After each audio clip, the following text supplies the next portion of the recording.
Allô, je vais faire le numéro 12. Donc, au numéro 12, on dit déterminer la période de chacune des situations suivantes qui sont dessinées ici en supposant naturellement que la masse M peut se déplacer sans frottement et sans autre force de gravité ou etc. Donc, on suppose que chaque bloc glisse sur une surface horizontale sans frottement. Pour déterminer la période, on sait que c'est 2pi racine de M sur K. Donc, vous avez besoin de la constante qu'on appelle K. Et ici, il y a deux ressorts à chaque situation. Donc, il faut savoir c'est quoi la constante totale équivalente, si vous aimez mieux, là, de chacune des situations. Donc, pour celle-là qui est ici, si j'étire mon bloc d'une longueur K, d'une longueur X, les deux ressorts vont s'allonger de la même chose et les ressorts vont tirer ici dans le sens contraire. Ce qui fait que je vais avoir la force totale, dans le fond, qui va être égale à la constante équivalente, si vous aimez mieux, qui va s'être allongé de x. Mais la force totale, en bout de ligne, ce que je me rends compte, c'est F1 plus F2. Donc, c'est dans le fond K1x qui s'est allongé de x, puis K2x qui s'est allongé. Donc, je vais pouvoir les additionner. Donc, ça va faire K1x plus K2x est égal à K équivalent fois x. Les x s'éliminent. Vous avez compris que la constante équivalente, c'est l'addition des deux constantes. Donc, ici, à propos, là, oui, c'est vrai, c'est moins kx avec la valeur absolue. C'est moins kx, j'ai mis en valeur absolue parce que c'était plus simple à visualiser là, que de commencer à le faire sous forme vectorielle. Donc, je suis allé avec les grandeurs. Et qu'on voit bien que ici, la constante équivalente totale, ça va être K1 plus K2. Maintenant, pour celui-ci, ça va être un peu le même principe. Si je tasse le bloc ici, à cet endroit-là, donc si je l'ai tassé de x, mais en bout de ligne, je me rends compte que le ressort de ce côté-ci va être comprimé et va pousser dans cette direction-là, tandis que l'autre ressort, lui, va être allongé puis il va pousser dans cette direction-là. Donc, c'est encore le même principe. Le K total, si vous voulez mieux, ça va être K1 plus K2. Donc, ils vont encore s'additionner. Donc, ça va bien. Bon, maintenant, il reste la dernière situation, un petit peu plus compliquée, mais quand même, ça se fait bien. Donc, ce qu'on a ici, quand je regarde cette situation-là, quand je vais étirer le bloc d'une certaine longueur x, ben, malheureusement, les deux ressorts vont peut-être pas s'étirer de x. Il y en a peut-être un qui va s'étirer un peu, puis l'autre va s'étirer beaucoup. Ça va dépendre de quelle constante de rappel qu'ils ont. Donc, en bout de ligne, si je représente ça comme ça, peut-être que lui qui est ici va s'allonger un tout petit peu, tandis que l'autre, lui, il va s'allonger plus jusque-là. Donc, ici, c'est pas l'allongement qui est égal. Qu'est-ce qui est égal entre les deux quand je regarde?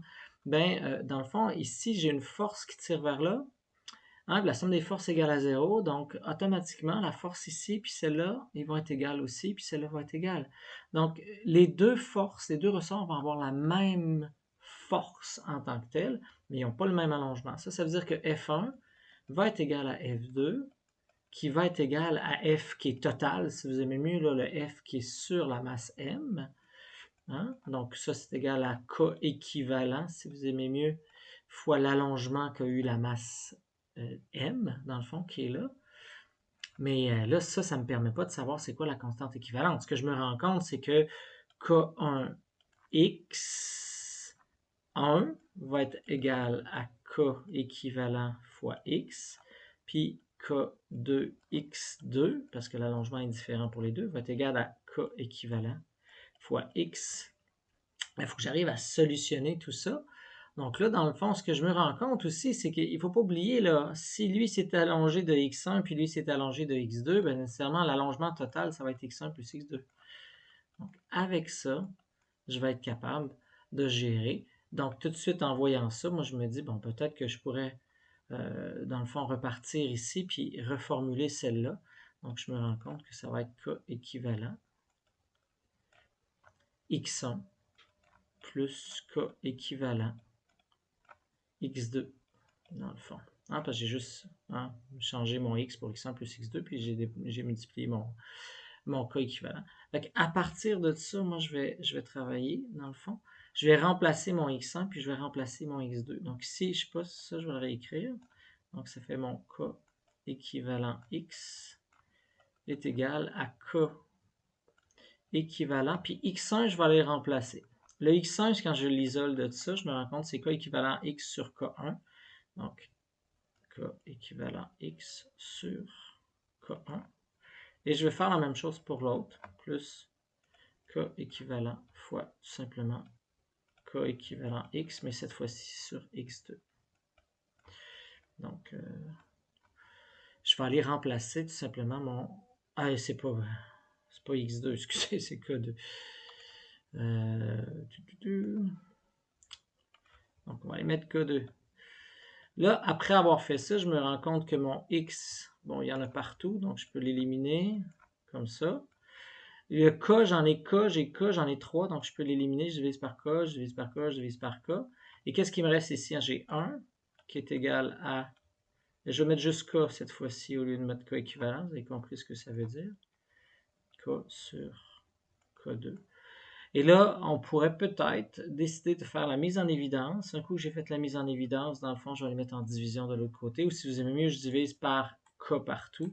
Si je divise par K partout, ça me fait 1 sur K est égal à 1 sur K1 plus 1 sur K2. Donc ici, là, dans le fond, la somme qu'on va trouver, c'est l'inverse des sommes, va donner l'inverse de la constante de rappel. Ça ressemble beaucoup, pour ceux qui ont fait le cours d'électricité là, en tant que tel, là, à la résistance équivalente quand on est en parallèle.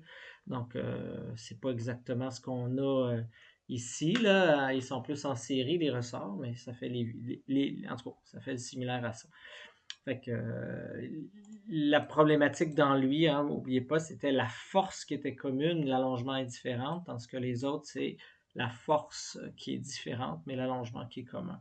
Donc, ça nous donne l'idée de ici, hein, comme en série, qu'on additionne les résistances, puis en parallèle, mais là, c'est l'inverse. On va dire que quand c'est en parallèle, on additionne, puis quand c'est en série, c'est l'inverse. Bref, je vous laisse là-dessus.